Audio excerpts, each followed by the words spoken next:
Assalamualaikum warahmatullahi wabarakatuh. Saya Najwa binti Lazam A176190 yang dihormati Dr. Makna bin Mak Zain selaku penyelia saya.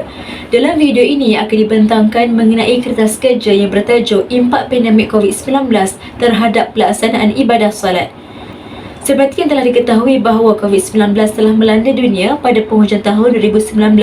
Ia dinamakan pandemik kerana penyakit tersebut menular terlalu cepat sehingga menyebabkan bilangan kes yang dicatat telah melebihi kadar biasa, yang mana ia melibatkan populasi yang besar.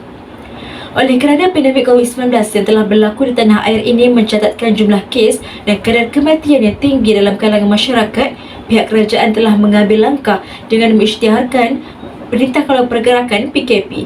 Dengan adanya PKP, ia telah memberi impak terhadap norma kehidupan masyarakat, termasuklah terhadap pelaksanaan ibadah salat. Berikut merupakan permasalahan kajian. Didapati bahawa segelintir umat Islam tidak mahu mengikuti SOP yang telah diperintahkan. Kerana pada awal pelaksanaan PKP, masih ada lagi segelintir di antara mereka yang degil ingin menunaikan salat di masjid dan surau, dan perbuatan ini menunjukkan bahawa mereka tidak bersetuju dengan penutupan dan penangguhan ibadah salat secara berjemaah. Seterusnya berlaku juga perubahan dalam pelaksanaan ibadah harian yang telah memberi kesan terhadap pemikiran masyarakat, dan mereka terpaksa untuk menjalani kehidupan dalam keadaan yang serba terbatas dan terhad. Mereka terpaksa untuk menerima penetapan prosedur yang baru, yang mana bagi mereka SOP itu menyebabkan kesukaran untuk menunaikan ibadah salat. Dan mereka segelintir umat Islam ini tidak faham bahawa hukum syarak yang berkaitan dengan pencegahan penularan wabak.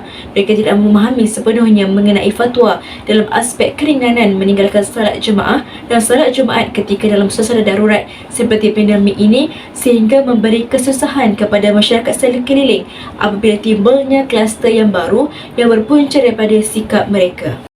Seterusnya adalah objektif kajian adalah untuk memberi kesedaran dan pendedahan kepada umat Islam berkaitan dengan impak pandemik terhadap pelaksanaan ibadah salat. Dalam kajian ini, metodologi yang digunakan ialah reka bentuk dan perikatan kajian dan kaedah pengumpulan data. Antara hasil kajian adalah pengertian solat dan dalil pensyariatan, impak COVID terhadap solat fardu berjemaah, dan impak COVID terhadap pelaksanaan ibadah solat Jumaat. Okey, seperti mana kita tahu, salat berasal daripada perkataan Arab salla yusalli salatan, yang mana dari segi istilah membawa maksud segala perkataan dan perbuatan yang bermula daripada takbir dan berakhir dengan salam yang disertakan dengan niat dan syarat-syarat tertentu. Antara dalilnya menerusi Al-Baqarah ayat 43 yang bermaksud tunaikanlah salat, zakat dan rukuklah bersama orang-orang yang rukuk. Manakala ayat 45 bermaksud minta tolonglah dengan Allah dengan kesabaran dan salat, dan salat itu amat berat kecuali kepada orang yang khusyuk. Impak COVID-19 kepada salat fardu adalah umat Islam diperintahkan untuk menunaikan salat fardu di rumah dalam lokaliti masing-masing yang selaras dengan perintah kerajaan yang melarang untuk berhimpun dalam jumlah yang ramai. Walaupun institusi masjid dan surau ditutup kepada orang awam, ia tidak bermakna syiar Islam tidak boleh ditegakkan. Hal ini adalah kerana terdapat sebilangan kecil yang dibenarkan untuk berjemaah seperti imam, bilal dan siap. Dan yang kedua adalah impak pandemik juga dapat dilihat menerusi penjarakan saf ketika salat. Apabila SOP mula dilonggarkan, umat Islam ini dibenarkan untuk menunaikan salat di masjid dan surau, namun masih lagi terhad kepada SOP ditetapkan. Di dalam salat juga perlu adanya jarak antara jemaah. Kapet ataupun lantai masjid perlu ditanda berdasarkan jarak 1.0 meter dan wajib dipatuhi oleh para jemaah. Ia dibuat bagi mengelakkan berlakunya sentuhan yang membolehkan pandemik itu menular dalam kalangan mereka. Perintah ini selaras dengan hasil muzakarah khas Jawatankuasa Majlis Kebangsaan bagian hal ehwal agama Islam kali keempat yang bersidang pada 30 April 2020. Setelah hampir 2 tahun umat Islam salat kelanjuran, akhirnya pada 1 April 2022 mereka dibenarkan untuk merapatkan saf yang membawa kepada kegembiraan dan kesyukuran.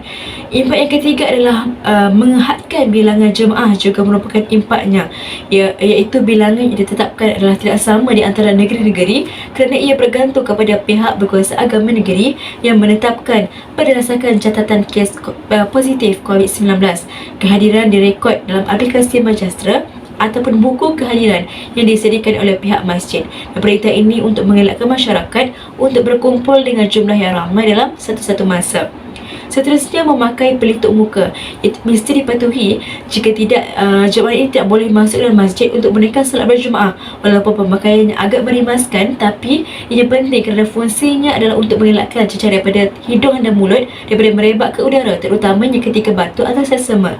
Ia penting juga untuk menjaga nyawa manusia ketika menunaikan solat berjemaah di masjid dan surau. COVID-19 terhadap solat Jumaat adalah ditangguhkan seketika dan pelaksanaannya diganti dengan solat zuhur di rumah masing-masing. Selagi mana berada dalam keadaan darurat seperti pandemik COVID-19 yang boleh membawa kepada kematian, maka meninggalkan solat Jumaat tidak dikira berdosa.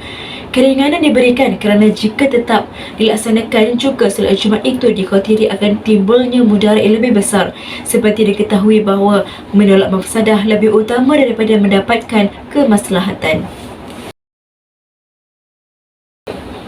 Kesimpulannya, pandemik yang telah berlaku di Malaysia telah mendesak pihak kerajaan untuk mengisytiharkan PKP pada 18 Mac 2020. Rentetan daripada itu, banyak peraturan SOP telah diperkenalkan, termasuklah berkaitan dengan ibadah solat. Antara impak yang dapat dilihat menerusi pandemik yang telah berlaku ialah solat fardu secara berjemaah ditangguhkan, adanya penjarakan saf solat, pemakaian pelitup muka, jemaah dihadkan bilangannya, dan solat Jumaat digantikan dengan solat zuhur di rumah. Sekian sahaja daripada saya. Assalamualaikum warahmatullahi wabarakatuh.